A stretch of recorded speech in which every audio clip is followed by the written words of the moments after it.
Salut à tous la team OL, Thomas M. Show pour OL Fan TV. Très heureux de vous retrouver lundi 23 septembre, jour de l'automne, premier jour de l'automne. Température moyenne à Lyon, je dirais une vingtaine de degrés pour ceux qui adorent ce point météo. Mais surtout, un débrief du match de l'Olympique Lyonnais. Une défaite 1-0 hier contre le Paris Saint-Germain dans une ambiance très pluvieuse du côté du Groupama Stadium. Un terrain détrempé et surtout un match très angoissant pour nos Lyonnais, pour Silvinho.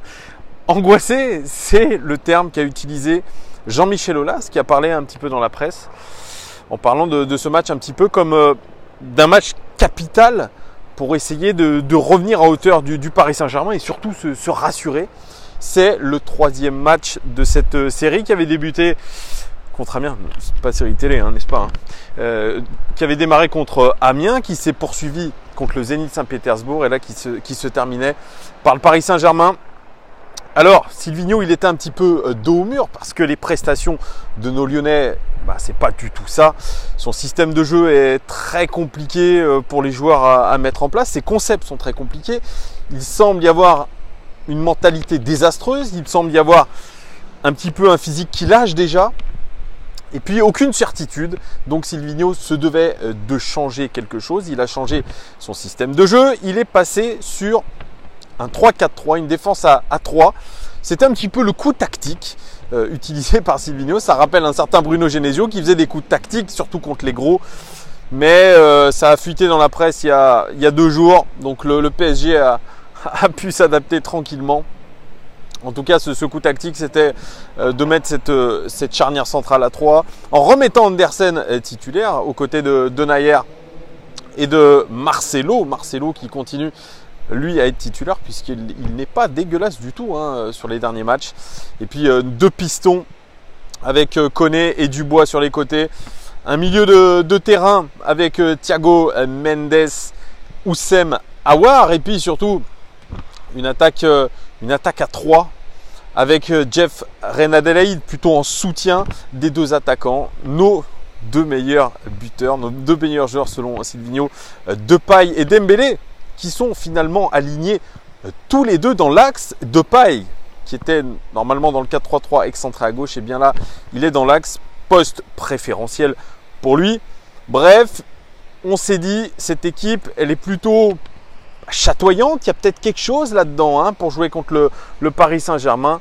Eh bien, ça a fait pchit.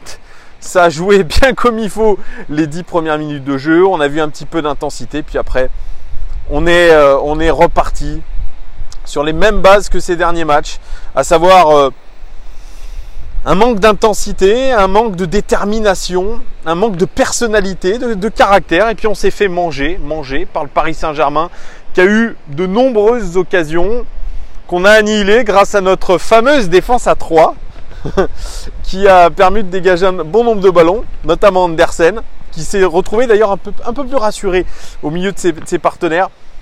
Et puis voilà, on a pris quand même de sacrés salves par notamment Neymar, qui nous a posé beaucoup de problèmes. Et puis cet Olympique Lyonnais qui s'est complètement désagrégé une nouvelle fois. Aucune identité de jeu, aucun mouvement autour du porteur de balle, un pressing très désorganisé. Beaucoup d'espace entre les lignes, alors que ce système-là, c'est le système de référence de Antonio Conte quand il était du côté de Chelsea. Il faisait un 3-4-3. C'est un système qui mise un petit peu sur la rigueur de joueur, qui réduit l'espace surtout entre les lignes, bloc compact, qui permet surtout d'avoir des transitions vers l'avant très rapides puisqu'il permet d'être en surnombre en situation de transition offensive. Malheureusement, avec l'Olympique Lyonnais, on s'est retrouvé surtout dans un bloc bas, très vite, très rapidement. D'ailleurs, la passe map que je vous mettrai en infographie le prouve. On a, en position moyenne, à peine dépassé le milieu de terrain. C'est pour vous dire, on a mis le bus un petit peu.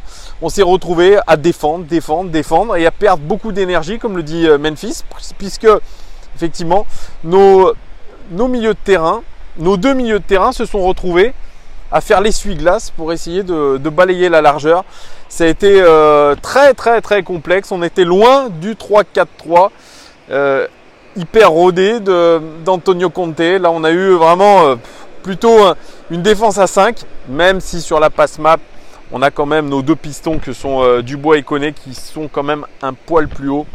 En tout cas, c'est encore une fois très décevant. C'est très décevant pour Silvinho, c'est très décevant pour les joueurs. Et surtout, ça nous met dans une position très délicate. Voilà.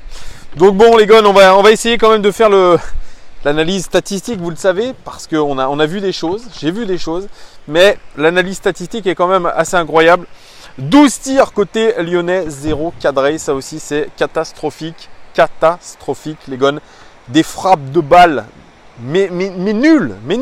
Quand on voit notamment les frappes de balles de Dembélé et de Koné en première mi-temps, mais dévissées, on sent que les mecs ne savent pas où ils tirent. Ils n'ont pas d'idée en tête de la zone qu'ils aimeraient atteindre. C'est pour vous dire, là où c'est grave, ce sont des professionnels. On a beau dire que le terrain est détrempé, ce n'est pas une excuse. Voilà, on doit essayer d'être quand même dans le contrôle un petit peu. Là, c'est pas du tout bon. 0 tir cadré, c'est quand même absolument effarant. On a concédé 21 tirs, les gones, 7 cadrés pour les Parisiens. 50 passes réussies dans le dernier tiers, je vous ai dit, c'est un bloc bas. 197 passes réussies dans le dernier tiers pour Paris. 12 centres côté lyonnais. 19 centres côté parisien. Alors une stat incroyable qui a été donnée par Optagent aujourd'hui. 5 centres réussis sur 47 tentés depuis le début de la saison. Ça, c'était déjà un petit problème sous Genesio. La qualité des centres, et là on a des latéraux qui ont essayé de centrer quand même, Dubois et Koné, mais avec une faiblesse dans la réussite absolument ignoble. Il va falloir vraiment bosser. Au niveau de la possession dans le camp adverse, 37% de possession dans le camp parisien pour nous, c'est faible. 63% pour le Paris Saint-Germain dans notre camp. Et là, regardez bien, 6 passes réussies dans la surface sur 11 tentées pour l'OL, contre 22 passes réussies dans la surface sur 42 tentées pour le Paris Saint-Germain. Alors bon, c'est la moitié de ce qu'ils ont tenté, mais 42 passes tentées dans la surface de réparation. C'est une statistique aussi désastreuse pour l'OL. Au niveau des expected goals, là aussi c'est pas terrible. 0,74 expected goals, moins d'un but attendu pour l'Olympique lyonnais, dont 0,69 rien que dans le jeu. On ne crée rien dans le jeu. Ça montre une nouvelle fois la faiblesse dans l'organisation, dans l'animation offensive. Ça, Silvinho le disait en conférence de presse d'après-match. Oui, il a raison. On n'arrive pas à se créer des occasions de jeu. Et là, ça devient très inquiétant. Alors, le PSG, lui, 2,32 expected goals attendus. Ils ont marqué un but. Ils ont été en sous-performance, mais ils ont créé des occasions, notamment via Neymar. Je n'en ai pas parlé, mais un superbe but de Neymar. C'est vrai que c'est un impact player, un key player, comme on appelle ça. Et effectivement, joueur de grand talent qui nous a mystifié une nouvelle fois aux statistiques horribles, affreuses. Silvinho était arrivé à l'OL avec une envie de presser, avoir un pressing haut, avoir la possession de balle, être très haut sur le terrain. Et surtout, à la perte de balle, un contre-pressing. Il est loin ce temps-là du contre-pressing. 24 passes autorisées à l'adversaire avant une intervention défensive de notre part. C'est tout simplement hallucinant. 0 pressing. Voilà, tout simplement. Comparé au PSG, 7,8. Ce sont les meilleurs presseurs du championnat. 7 passes autorisées à l'OL hier en moyenne avant une intervention défensive. Regardez ce gap entre les deux pressings des équipes, c'est absolument phénoménal. Il n'y a pas de pressing chez nous. Ça montre bien que cette idée-là, elle est définitivement, elle est bien enterrée en tout cas. Ce concept imposé par Silvinho au début de son ère, si je puis dire, aujourd'hui, on en est loin. Alors, est-ce que c'est un souci physique aussi? Alors, on parle beaucoup de mental. La personne du staff que j'ai rencontré me parlait de déficit mental. Mais attendez, il faut avoir quand même les cannes. Moi, hier, j'ai croisé dans l'ascenseur du Groupama Stadium un certain Floridinalo, légende de l'Olympique Lyonnais, meilleur buteur de l'histoire du club, 222 buts. Il me dit, on a l'impression que les joueurs n'ont pas de jambes. Il n'y a pas de physique. Ça commence un petit peu à se voir. En tout cas, une statistique que j'aimerais aussi vous donner, je vous abreuve de statistiques, mais elles sont parlantes en tout cas. Au global, depuis le début de la saison, depuis les 6 journées de championnat, on a réussi 17 passes en moyenne à l'approche de la surface de réparation adverse. Nous sommes avant-dernier de Ligue 1 dans ce domaine. Avant-dernier, les gones. Et inversement, 42 passes réussies par l'adversaire par match en moyenne à l'approche de notre surface de réparation. On est bon dernier de Ligue 1. Ces deux statistiques, elles font vraiment peur. Au niveau de l'organisation, je vous l'ai dit, un 3-4-3 qui était finalement un 3-1 avec une seule sentinelle, c'était Thiago Mendes. Un 3-1-3-3 avec Jeffrey Adelaide aligné sur la ligne de 3, alors qu'il devait être meneur de jeu, bien il était aligné avec ses compères de l'attaque. Donc voilà, on a à peu près respecté le schéma, mais franchement, c'est incroyable. Au niveau de la zone 14, pareil, infographique, je vais vous mettre. La zone 14, vous le savez, je vais vous le répéter, c'est la zone dans laquelle, si vous faites une passe verticale dans la surface de réparation, vous avez 4 fois plus de chances de marquer. 7 passes seulement pour l'OL, 7 réussies, mais aucune dans la surface de réparation du PSG. C'est quand même criant. Alors, à contrario, le PSG, c'est 50 passes dans la zone 14, 9 dans la surface de réparation, 7 réussies, mais 50 passes dans cette zone-là. Ils ont vraiment monopolisé le ballon à l'entrée de la surface de réparation. Ça aussi, c'est très mauvais de notre part aussi. On a attendu avec le bus. Et eux, ils ont joué tranquillement. Ils se sont fait des passes comme des handballeurs. Ils ont fait circuler le ballon. Ils ne se sont jamais affolés. Pour eux, c'était vraiment un match d'entraînement. C'était la routine. D'ailleurs, j'étais pile poil devant l'entraînement des joueurs remplaçants du Paris Saint-Germain à la mi-temps. Kurzawa, Kipembe, Paredes et Verratti. C'était pire que de la décontraction. Kurzawa, la capuche sur la tête, photo avec les ramasseurs de balles. C'est pour vous dire le niveau de stress qu'a généré l'Olympique Lyonnais de Silvinho, même au remplaçant. C'était vraiment voilà, on se la coule douce. Pas de danger, rien, on risque rien. Il y a 0-0, mais on va marquer. Ne vous inquiétez pas, les amis. Tout dans le contrôle, dans le calme. Tout notre contraire. Analyse, les gones. Individuelle. Anthony Lopez, il a encore été décisif parce qu'il a longtemps repoussé l'échéance en 1 contre 1 face à Neymar, face à Choupo-Moting. Il a fait tout ce qu'il a pu, le gardien lyonnais. Il nous a encore sauvé les meubles par sa grinta, par son explosivité. Malheureusement, il prend ce tir croisé de Neymar, mais il ne pouvait pas l'arrêter. Mais encore une fois, il a montré qui il était, à savoir un très très bon gardien, Anto Lopez. Je lui mets la note de 7 sur 10 à Anto Lopez. Donayer, notre capitaine, eh bien 3 dégagements pour lui seulement, mais il a été plutôt serein. Et puis c'est celui qui porte le plus le ballon dans les zones dangereuses, qui a porté le plus le ballon dans les zones dangereuses. Il a été à la relance, il a essayé de faire ce qu'il a pu. En tout cas, moi je l'ai trouvé correct dans cette défense à 3. Correct plus, je lui mets la note de 6 sur 10. Andersen, attendu au tournant, celui dont on disait qu'il était à l'agonie, oui, un membre du staff qui l'a dit, il retrouvait une place de titulaire. Eh bien moi je l'ai trouvé plutôt intéressant, plutôt rassurant quand il est entouré de 2 autres défenseurs centraux, comme s'il était un petit peu chapeauté. Et je l'ai trouvé bon, concentré, nettement moins après la sortie de Marcelo. On a senti qu'il avait perdu un petit peu celui qui lui donnait la main pour traverser le passage piéton. Pour lui, c'est une interception, 9 dégagements, record côté lyonnais, record du match tout simplement. Et puis, c'était celui qui était le plus central au niveau de la passe map. Plutôt pas mal, mieux, il y a un petit peu de progrès. Mais pour un joueur qu'on disait très bon à la relance, je le trouve encore une fois pas assez intéressant. Parce que quand vous avez du mal à créer le jeu avec vos joueurs de création, eh bien, vous devez avoir vos centraux qui doivent être capables d'organiser le jeu de derrière, essayer de casser des lignes via des passes, essayer de porter le ballon dans les zones dangereuses, qu'a un petit peu fait Donayer. Mais là, pour moi, ce jeu d'Andersen reste beaucoup trop latéral, encore une fois. Il doit absolument essayer de prendre sa chance et de relancer proprement. savez, il disait qu'il avait la technique de Ramos. Ramos, lui, relance verticalement quand il le peut. Il essaye d'avancer au maximum sur le terrain.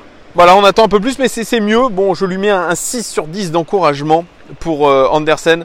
Marcelo, lui, il a fait un bon match encore, jusqu'à sa sortie sur blessure. Il a fait un bon match. Il a parfaitement muselé Neymar quand il a eu à le faire. Il lui a mis un petit peu des semelles. Mais bon, voilà, ça fait partie du jeu de montrer que vous êtes présent. Marcelo, 5 ballons récupérés quand même et 2 dégagements. Moi, je l'ai trouvé vraiment intéressant. Je lui mets la note de 7 sur 10 parce que beaucoup critiqué, mais quand même très rassurant, Marcelo. Donc, je lui mets 7 sur 10 à Marcelo. Léo Dubois, piston droit. Eh bien, Léo Dubois, il s'est bien battu quand même. Il s'est bien battu dans ce match, surtout défensivement. Il a eu fort à faire puisqu'il était sur le côté de Neymar. Selon lui, il a été décisif face à Neymar. Il n'a pas eu trop de problèmes. Il l'a emmené là où il le voulait. Moi, ce que je vois, c'est surtout que c'est le côté qui a attaqué le plus, avec lequel attaqué le plus le Paris Saint-Germain, le côté de Neymar.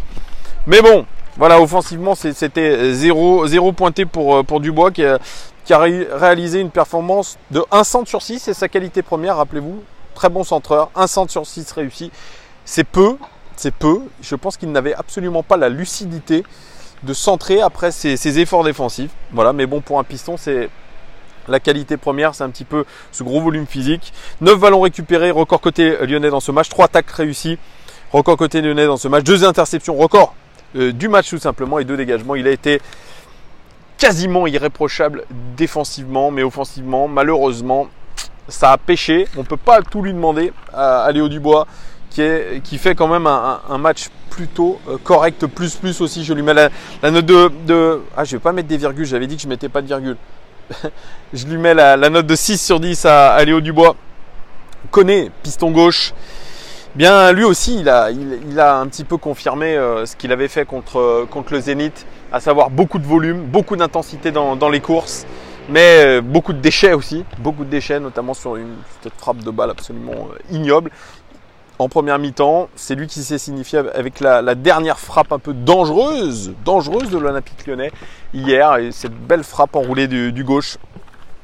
Eh bien, Koné, c'est 3 passes clés quand même. Record côté lyonnais dans ce match. 1 centre réussi sur 3. Là aussi, il va falloir bosser.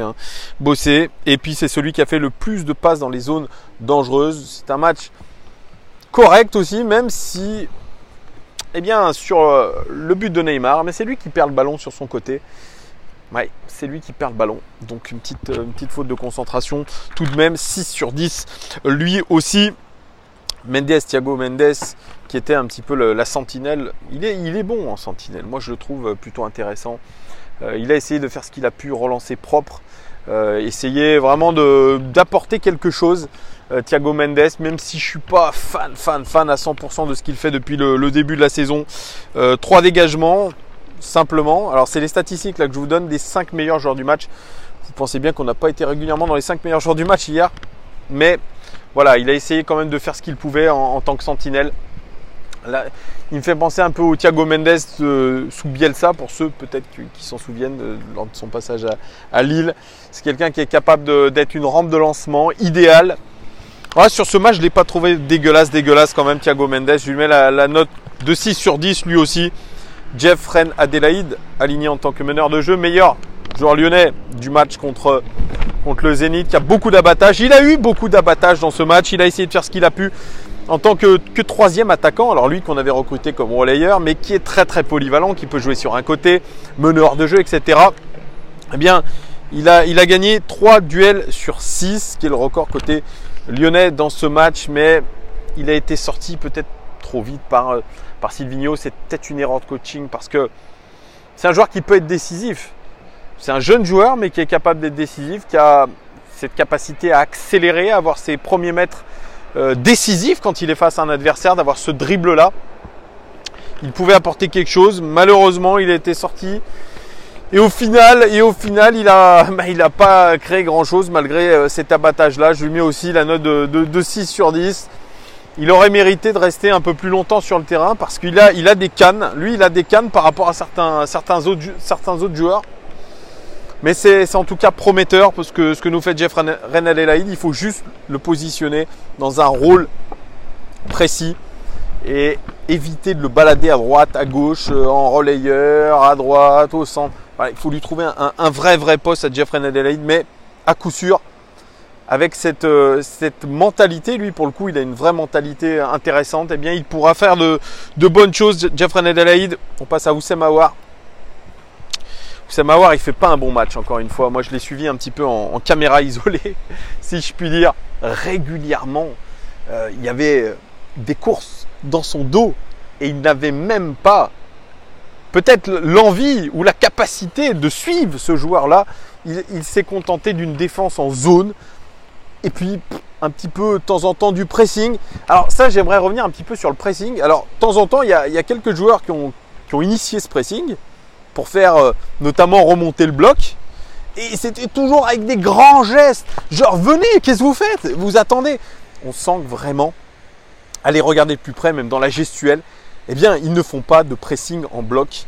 C'est toujours un joueur qui va aller au pressing et les autres ne suivent pas derrière. Et ça reste problématique de ne pas être un bloc équipe capable de défendre ensemble, d'aller au pressing ensemble.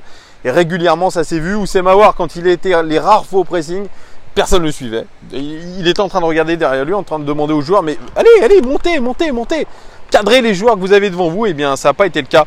3 duels réussis sur 5 pour Houssem Aouar quand même. Et c'est celui qui a pourtant reçu le plus de passes dans les zones dangereuses. Il a été incapable de les exploiter. Sa capacité de dribble a été nulle parce qu'il n'avait pas l'explosivité. Il s'est endormi encore une fois dans le match. Je pense que lui, vraiment, c'est un problème physique. Hein. Il n'a pas les jambes. Il n'a pas les jambes. Et quand il n'a pas les jambes, eh bien, il est incapable d'exploiter son talent. Donc là, ça devient un peu problématique, surtout quand vous laissez sur le terrain pendant 90 minutes. Bon, c'est un mauvais choix pour Silvinho hein, de laisser un homme mort qui marche sur le terrain, un dead man walking. Il s'est dit que peut-être parce qu'il n'avait pas joué contre le Zénith, il avait plus de jus. Eh bien, pas du tout. Houssem Aouar, ça devient un petit peu inquiétant, je dirais, cet état de nonchalance sur le terrain, sur le fait que il n'y a rien qui sort de ses pieds, il n'y a rien qui sort de ses jambes. Donc il va falloir faire quelque chose. Ah oui, je n'ai pas donné la note de Jeffrey Adelaide, je lui mets 7 sur 10. Et Houssem Aouar, je lui mets 3 sur 10. Oui, je n'ai pas du tout aimé sa prestation à Houssem Aouar. On passe à Memphis Depay qui était recentré, qui normalement doit apporter quelque chose quand il est dans un poste axial. Et 2 interceptions, record côté lyonnais dans ce match. Et c'est celui qui a apporté le plus d'expected goals dans le jeu. Mais alors franchement, Memphis Depay, il a tenté de partir en dribble. Il s'est fait à chaque fois rattraper ou bouffer par Thiago Silva qui a écœuré littéralement nos attaquants. Nos attaquants. Mais un nombre incalculable de ballons perdus. Et puis on a sauvé un Memphis Depay perdu sur le terrain aussi. Incapable de trouver le bon dosage dans ce qu'il a fait, dans ses courses, dans sa position sur le terrain. Il a été incapable aussi de prendre les bonnes décisions. Ça, c'est voilà. Et puis beaucoup de ballons perdus, dos au but. Alors que c'est censé être quelqu'un qui est quand même fort physiquement. Mais il s'est fait bouffer par Thiago Silva. Thiago Silva et Diallo. Hein, franchement, qu'est-ce que ça a été dur pour Memphis Depay. Lui aussi, il va falloir très sincèrement qu'il se remette au charbon. On ne peut pas rester sur 2 prestations contre Monaco et Angers et des bonnes prestations en sélection nationale pour envisager autre chose. Hein. Il va falloir que soit on trouve la bonne disposition pour lui, soit l'impliquer différemment. Mais ça reste un peu, ça reste comme l'ensemble de l'équipe, ça reste vraiment très brouillon, les Gones. Donc je sais pas, je suis très dubitatif pour l'instant sur le rendement de Memphis Depay qui dans ses grands matchs même est incapable de faire quelque chose. Je lui mets la note de 4 sur 10 à Memphis Depay. Et on finit par Moussa Dembélé qui, selon les propos de Bernard Lacombe, eh bien il disait récemment: moi j'aimerais pas être à la place d'un défenseur quand il faudra se coltiner Moussa Dembélé. Eh bien parlez-en à Thiago Silva qui a parfaitement muselé Dembélé, qui a perdu un nombre aussi incalculable de ballons dos au but. 2 passes clés pourtant pour lui et puis 2 duels réussis sur 4 seulement pour lui. C'est un mauvais match, il enchaîne les mauvaises prestations, Moussa Dembélé. Pourtant il avait été décisif il y a une semaine contre Amiens, mais dans le jeu ça reste pas bon. C'est pareil, il doit peut-être faire d'autres déplacements, faire d'autres appels de balles, je ne sais pas, mais ça reste trop statique pour Moussa Dembélé. Il a besoin lui aussi de gens autour de lui, de joueurs autour de lui qui sont capables de lui donner les ballons dans les bonnes conditions, ce qui n'est pas le cas. Là, il est dans un rôle de déménageur un petit peu, ce qui lui va bien, mais lui, il a besoin d'être là dans la surface de réparation adverse et on l'a très peu vu dans la zone de vérité, dans la danger zone même pour tout dire, c'est la zone entre le gardien et le point de pénalty. Très peu de situations pour lui. Voilà les gones, je lui mets la note de 4 sur 10 lui aussi parce que c'est faiblard. Voilà un match encore une fois à oublier. J'ai failli même m'endormir pendant le match, je vous le dis. Alors j'étais crevé. Petite dédicace d'ailleurs à Merluche, super EVG en termes de vie de garçon, mais je vous avoue que là je suis un peu crevé. La reprise du taf est un peu compliquée, mais merci à toi Merluche. Merci à toi, merci pour tes places, merci pour le VG, merci pour tout. Et très bon mariage bientôt. Voilà, c'était juste la petite parenthèse, j'ai failli vraiment m'endormir hier. La deuxième mi-temps a été d'une longueur. Que ce soit PSG, que ce soit Lyon, ça ronronnait, l'OL complètement acculé, incapable de mettre le pied sur le ballon. Franchement, ça sent un petit peu le roussi. On peut se poser la question suivante si on est un peu défaitiste. Est-ce que Silvinho va passer l'automne? Jean-Michel Aulas a dit qu'il ferait un point après le match contre Saint-Etienne. C'est à peu près dans un mois. Et là, on a des échéances encore une fois très importantes. On a le match contre Brest qui arrive mercredi. Promu en Ligue 1, mais déjà le match de la peur, match coup près où tous les joueurs disent il va falloir le gagner ce match-là. Et vous allez voir ce que vous allez voir, on va le gagner et puis on va faire le job. On va être bien meilleur. Voilà. Ouais. Puis ensuite on a le match contre Nantes. À domicile, il va falloir aussi le gagner. Sinon ça risque de devenir très compliqué pour nous. Moi j'ai du mal à avoir 2 victoires, franchement je vous le dis, parce que l'état mental des joueurs, il n'y a rien dans ce jeu-là.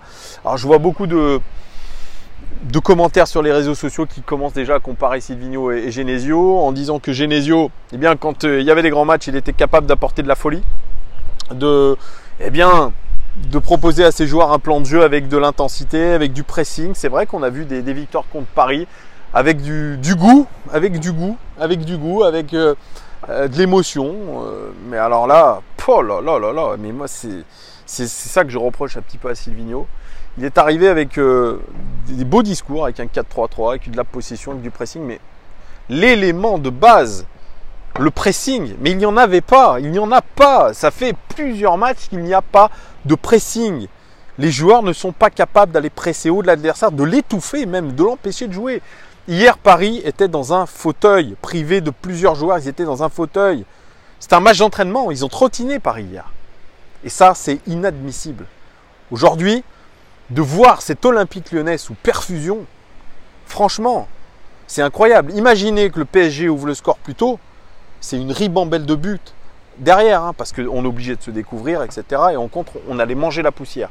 Alors oui, c'est vrai, on concède moins d'occasions de but. Les expected goals against, on est 3e de Ligue 1. Devant nous, il y a Reims quand même. Oui, on concède moins d'occasions. Mais à quel prix? À quel prix on concède moins d'occasions, mais on crée rien du tout dans le jeu. On subit. Et je crois que cet Olympique Lyonnais qui subit, ce n'est pas l'Olympique Lyonnais. Et nous, ce qu'on voulait en tant que supporter, ce que je voulais en tant que supporter, c'est une équipe chatoyante. Une équipe, bien sûr, qui garde une bonne assise défensive, mais qui a surtout un équilibre à la perte de balle, qui essaye de maîtriser les choses.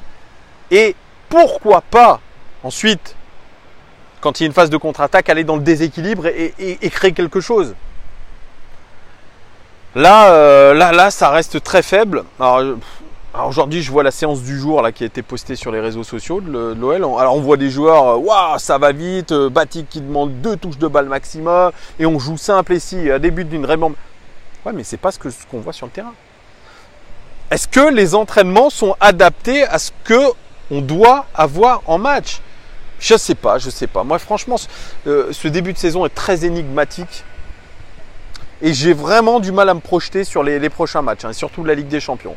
Bref, voilà les gars, ça fait 29 minutes que je parle. Désolé, j'étais un peu long, mais Voilà, beaucoup de choses à dire sur ce match-là. Dites-moi vous ce que vous avez pensé de ce match. Qu'est-ce que vous avez pensé des choix de Silvinho? Qu'est-ce que vous avez pensé des joueurs? Qu'est-ce que vous avez pensé du système de jeu?